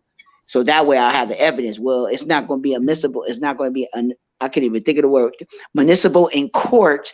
If you use that, it won't be municipal in court if you try to use that evidence, even though they told on themselves. You can't use it. Why? Because you didn't get consent. You didn't get consent, yes. Yep, you did not get consent. Exactly. Use audio evidence. You can't use video evidence. You can't use written evidence. Exactly. But the thing is that even now in the workplace, I mean, they'll tell you don't put anything in writing, or you put certain things in writing, but like a lot of things you don't want to put down in writing because it can be used against you later on in terms of allegations. And so I think I really feel like they're starting to now deal with this new type of, how do you say, this is where society is going. And now they're dealing with it head on, and they don't know how exactly to navigate through this. And to make a phone call the way Hamada did, and to talk to Ray Fisher saying, hey, I was around Geoff Johns, and I don't think he'd do that kind of thing. That's probably the worst thing he could have said. I don't think Hamada said that. I think that the writer in the article, they spun it to make him say that. No, Ray said that. Ray said that. Ray said that Walter said, no, hey, I worked with him on Shazam, and he and he just doesn't. Oh, yeah, okay. He did say that, and that's why I was saying Walter is trying to sort of, save what he can for Geoff Johns. Oh, save face. Okay, save face. Because John Berg and Joss Whedon don't mean shit to them. Yeah. Well, he's trying to save face like that, then you know why? Because Walter Hamada's name is on it. And with them sharing the same, I see I understand what Hamada's trying to do. Yeah. Okay, understand that. But then at the same time, people have to understand, that's why I say the people that were there, they already know. Hamada just know just from that instance, if it's just Shazam and whatever like that, hey, it is what it is.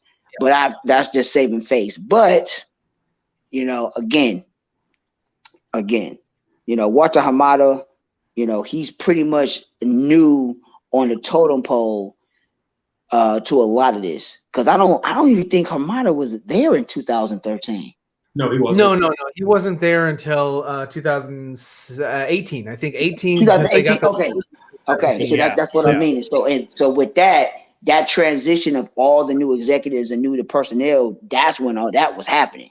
All that stuff was happening at that time. So he wasn't there to know exactly what was actually going on with a lot of stuff that, that was just happening. So the people in the cast and crew that was there, the producers, the cinema photographers, everyone that was there. I mean, shit, I know, Fabian Wagner, you got Zach, you got Deborah. And honestly, probably, you never know. Zach might say some shit. We don't know. Because Zach, you don't know. Zach might say something, Yeah. Zach ain't got nothing to lose. Zach got what? He got another project. Yeah. Actually, no, he just got. Let me see. Zach. Well, I wouldn't say he has nothing to lose. I think he has a lot to lose. At this point now, I mean, to throw yourself into this, you have to be very careful about what you say and what you do when it pertains to this case. And if I'm Zack Snyder, unless there's something that needs to come out, I'm not saying anything about this. Oh yeah, that's yeah. I got you. Yeah. I got you. I can understand saying something probably after Zack. Yeah, exactly. That's when he comes out. Yeah, because he's been the one thing about Zack is that he's very tactful.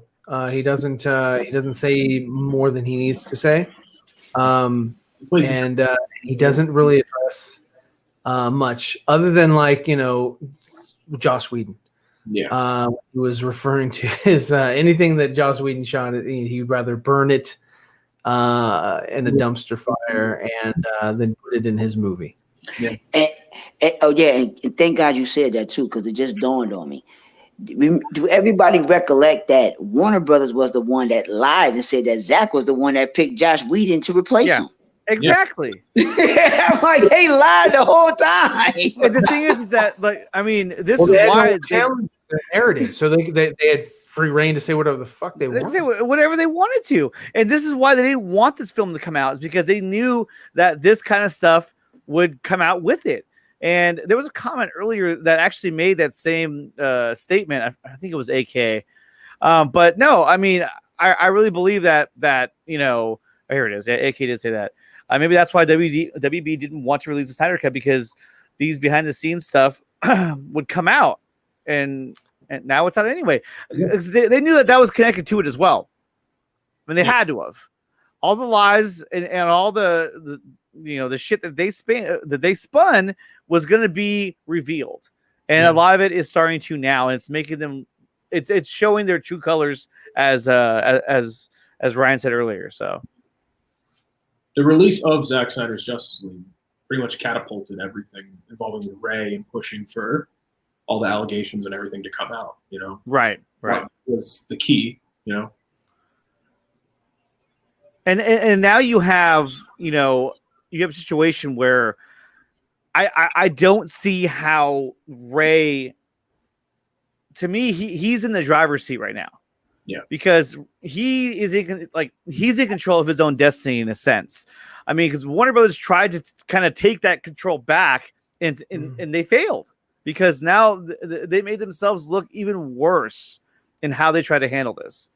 So I don't know where they go from here. I mean, if I'm WB, I'm like, hey, everybody just shut up and let's just deal with the investigation, go through the motions.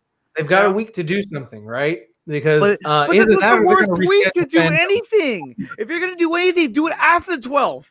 Why do this before your next big event at DC Fandom? And I mean, what they should do doesn't make any sense. Right. What they should do is they should omit everything that has to do with Geoff Johns.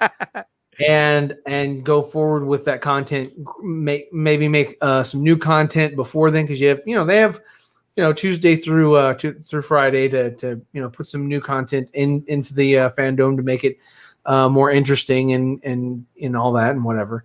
But yeah, that would be the best strategy, is for them to just be like, okay, dude, we're just gonna. But again, that if they do that, if you see that Geoff Johns does not have a fingerprint on fandom number 2. Then that there's something real there. You know what I mean? Like the fans and people who are not watching this channel right now, unfortunately, they'll be like, where the hell is Stargirl, or where the hell is Green Lantern, that we've been promised since HBO Max, the inception of HBO Max. That's going to start raising some eyebrows. So are you saying without Geoff Johns' involvement that those projects cannot move forward? No, they can move forward. He has ties to them. He has contracts on them. Yeah. And so he has to have compensation in some fashion for that intellectual property to be used. Yeah. Especially for Stargirl. Stargirl is based on his sister. I think she's deceased. Yeah, it's based on his sister. Stargirl is his. Now with the Green Lantern, you have a good point there, but those are only terms of his contract of him writing, because he started writing in, I'm trying to remember, he started writing in 2016. Yeah, but for the way that DC is structured on how they pay their what do I want to say, their royalties, they pay very well. On I've known this from different artists that have worked on their projects, and they still get pretty good checks from DC from just past projects. That's one thing that they say that they can hold over any other comic book company, is that just all of the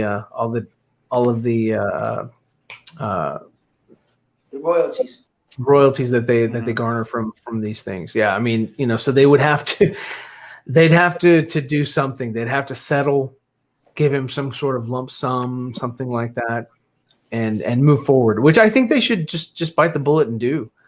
That way he doesn't want that though. He doesn't want any lump sum or anything like that. I mean, he wants accountability, but I don't know.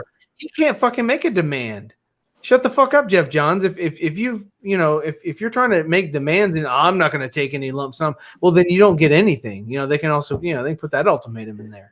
Yeah. I mean, but if his ethical I don't want to say background, but conduct. Sill's in here. I know. Yeah, of course. I'm so glad he couldn't make it on. That's fantastic. Because I wanted Sill in this discussion. Right? I totally wanted him in this one. No, I'm joking. But anyway, glad to see you, Sill. I'm just messing with you. But what was I saying? Oh, but yeah. So I mean, if he has if his conduct on the workplace has been this poor, then he doesn't deserve X, Y, and Z. Yeah. And I agree. I mean, but if he has contracts to these other properties, so.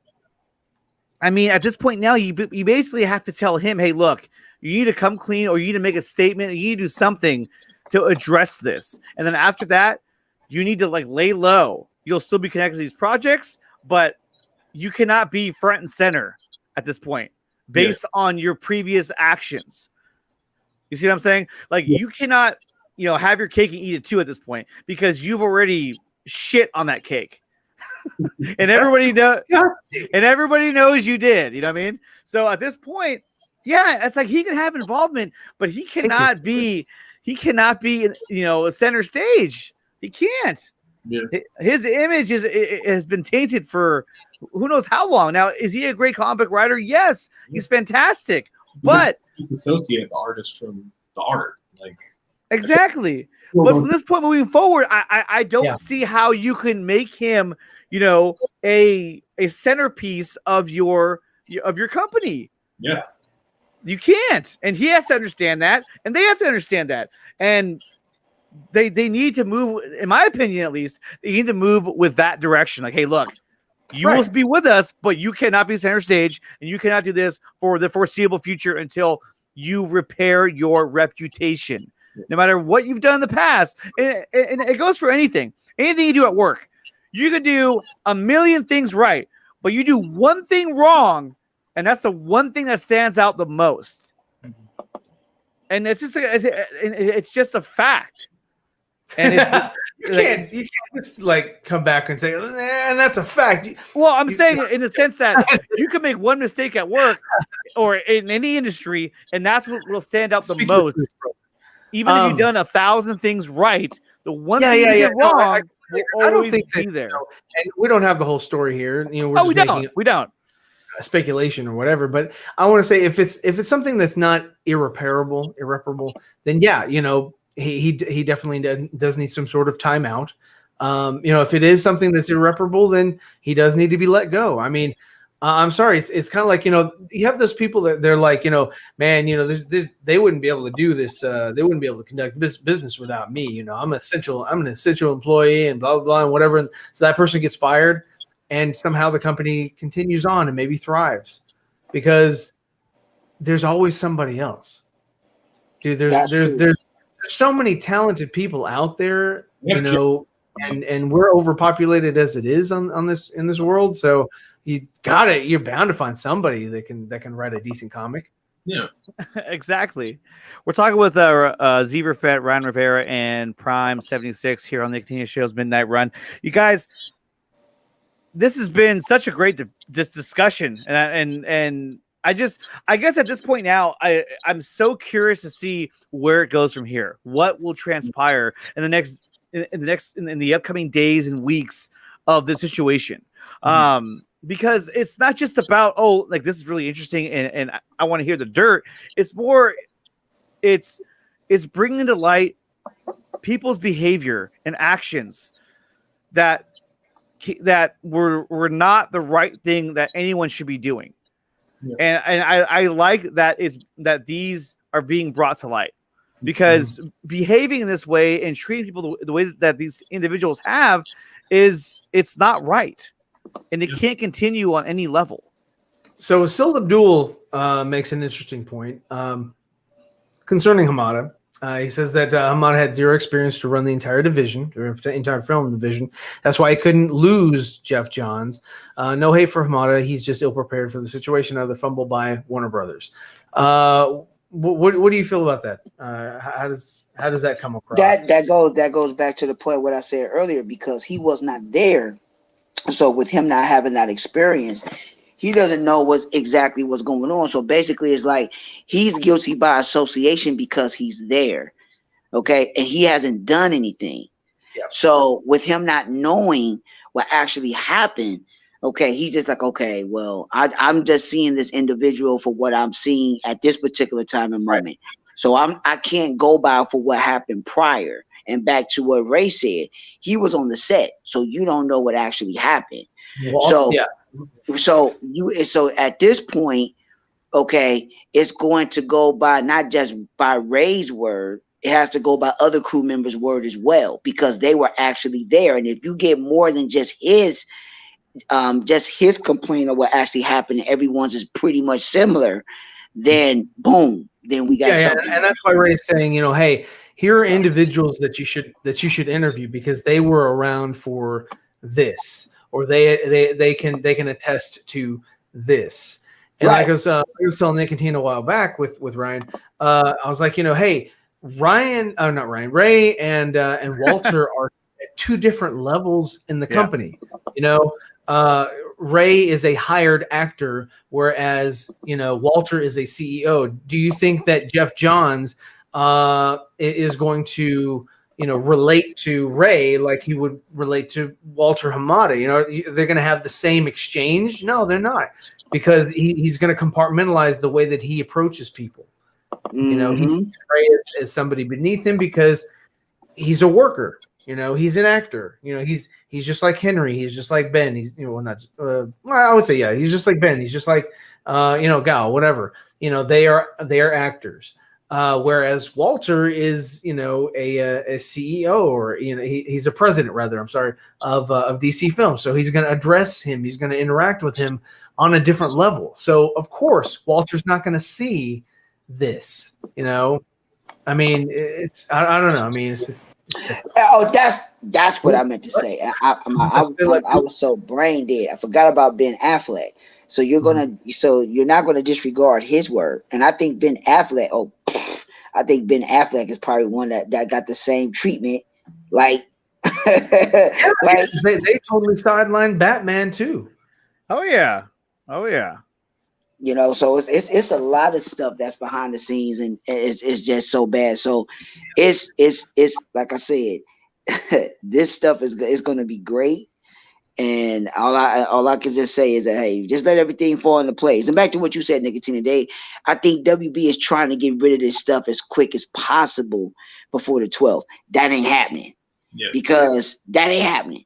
Yeah. What is it? It's only 5 days. Yeah. Yeah, so it only be right. It's only 5 days for it. Yeah. So I mean, and I think from the panel today is a holiday. So actually, they got Tuesday, Wednesday, Thursday, and Friday, 4 days. And that's not enough time for them to clean up house. I can guarantee you they're going to work through the holiday, Ryan. They're going to work right through Monday all the way through. No one's leaving the building until we figure out how we're going to handle the situation. Yeah, they're still there. It's not like they're saying, hey, you guys, have a good time at the barbecue. We'll reconvene and we'll figure this out. No, they're like the panic button has been hit. And honestly, like they're probably freaking out. No.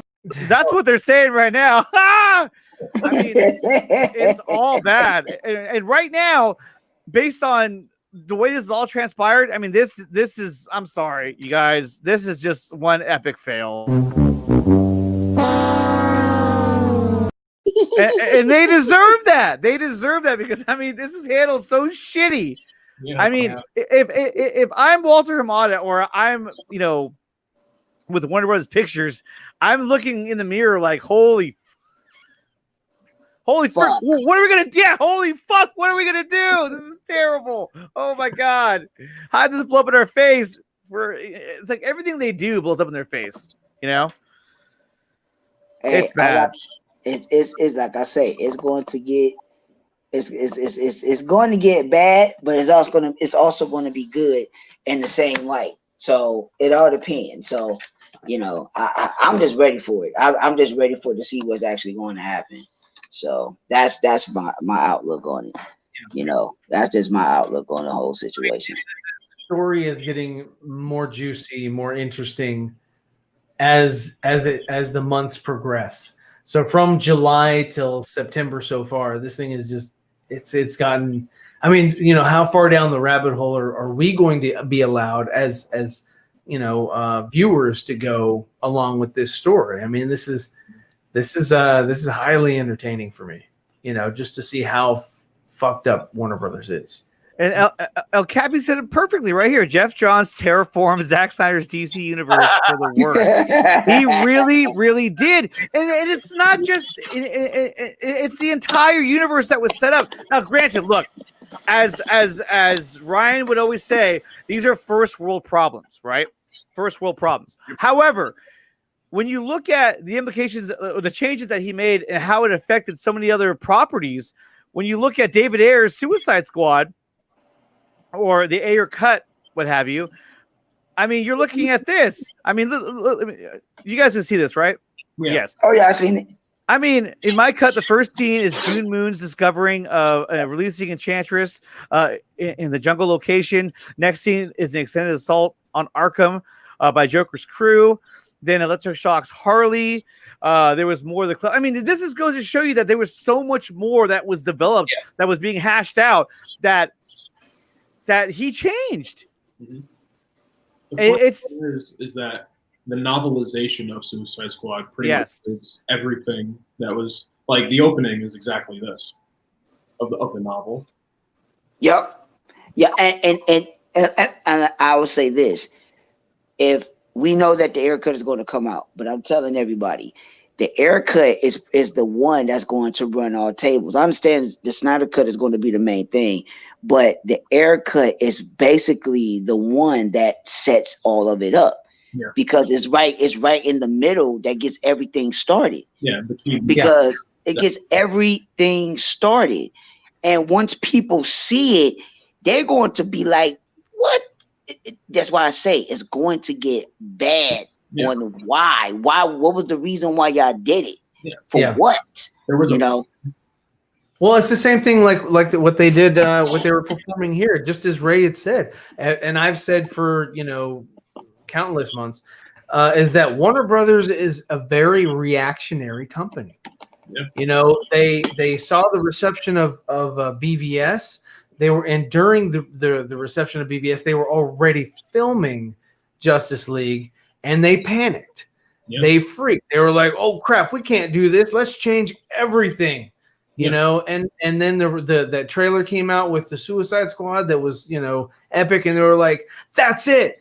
Everyone loved this. Let's make the whole movie like that. They'll love that." And it made them a shit ton of money, but people started saying, "Hey, wait a minute, this is a little weird, and it's not as good as we thought it was going to be." And then we started hearing, you know, that there was a different cut and all that and whatever. And then Justice League comes out, and it's horrible. and 90% of it, and they're like, "What the hell is this?" And then so I mean, eyebrows are raised, and they're like, and then they have the campaign release the Snyder Cut, hashtag that Fiona set up and started everybody off, and then we have released the Ayer cut now and released the Schumacher cut because they're like, you know what, Warner Brothers, thanks for the Donner cut, but damn, give us all the cuts. You guys have been fucking up for years. They pretty much been. Yeah. They it's like, well, somebody said that I'm trying to remember who that was. It'll come back to me, but the individual said that the Warner Brothers has so much stuff in their vault. It was somebody that was from Netflix. I'm trying to think of this person's name and I cannot think of it, but they said they have so much stuff in their vault. It's ridiculous because they have so much material that they have not put out that is so much good material, and it's just like it's ridiculous on how much stuff that they have, and it's absolutely crazy. Oh, same thing with Zach. What's up, Matt Jarbo. What's up, Jarbo? Just like with Zach, with Army of the Dead, they got Army of the Dead. Now he's getting his own animated series. That's going to be a prequel. That's going to be a prequel to it. Yeah. So all the stuff that's coming out and all the properties that they had is like they were just holding all this stuff for ransom. Like, why was you holding all this stuff and for what? Like, don't you know this is all money? People wants to see this stuff, So, hey, I wonder what that prequel is going to be about. That's going to be interesting. I like that they're going the anime route. It's like they're going that route like cool. They did. Yeah, they going that route like they did with Riddick. Because because when they did Riddick, a lot of people don't remember this. They did it on all four. They did it on all three. Yeah. They did a video game, they did an anime, and then they did the movies. They did 2 movies because people got to understand the video game is actually the start of it all. Then you go into Pitch Black. Right after Pitch Black, then you go into the anime, and then the Chronicles of Riddick is the last one. Riddick, yeah. So I like the way they're doing it in that. You keep what you kill. But the thing is that Prime, I agree with you. I mean, what were they thinking you know what? We're talking in circles now. I mean, we know that the changes they made to Zach's movie were god awful. They were. Yeah, exactly. No. That was a reshoot. I'm telling you. or even this. Something is definitely bleeding. That is the worst. So bad. It's so bad. Like in what world? And I've said this before, and I made this comparison before. I mean, to go from a character that's so badass like this. Well, here I am. And then you just like neuter him into this. Something is definitely bleeding. That's 2 different people. I mean, that's like 2 different characters. Like, how could that be the same character? How could it be? It's not. It's not the same. It's not even close. There's just the trailer at the end where he says, "They never fought us, not us united." Better than everything in the theatrical cut. Even that shot of him blocking the parodyman. Yeah. Yeah. I was like, wow. Showed us in the theatrical. Yeah, exactly. What's up, Jesse Allen? Well, guys, this has been such a great discussion. I'm so glad you guys came on the show. Thank you to Prime, to Ryan and Ryan for being here. Ryan is the first time on my show, and I hope it's not the last. And we should definitely do this again sometime really soon. Let's go ahead and go around the horn. Let's start with Zebrafet. Where can they find you? My YouTube channel is, of course, Zebrafet. If you haven't subscribed already, then please do so. I definitely appreciate it. Check out my content. We have The Boys season 2, episode 1. That'll be debuting in the morning. Thank you very much. And and if you haven't gotten the shirt yet, that's a badass shirt. It's a badass shirt of his jersey. Yeah. So, And all proceeds go to afsp.org. I will leave a link in the chat. Also, I'll send a link over to Nickatina if he wants to put it in the description. So I mean, all proceeds go to AFSP. I get $0. I just thought it would be really cool if everybody got a shirt and posted.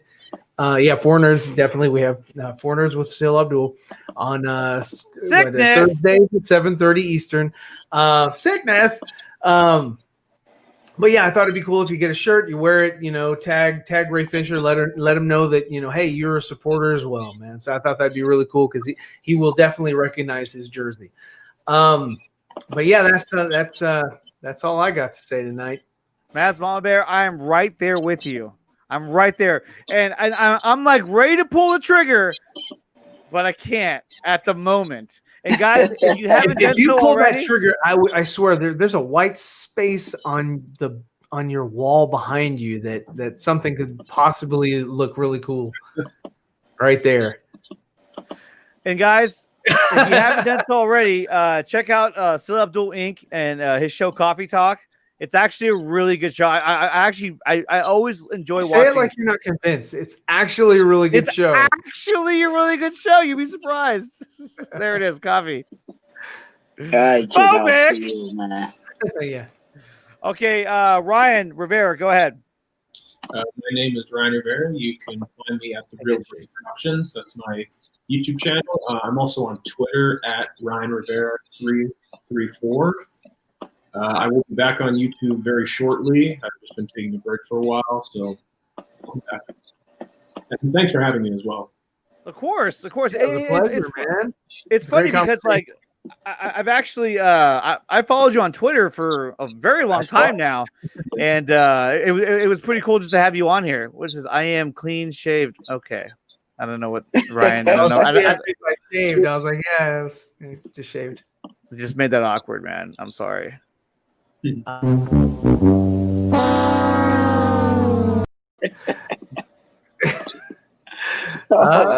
pretty smooth right now. Yeah, thanks.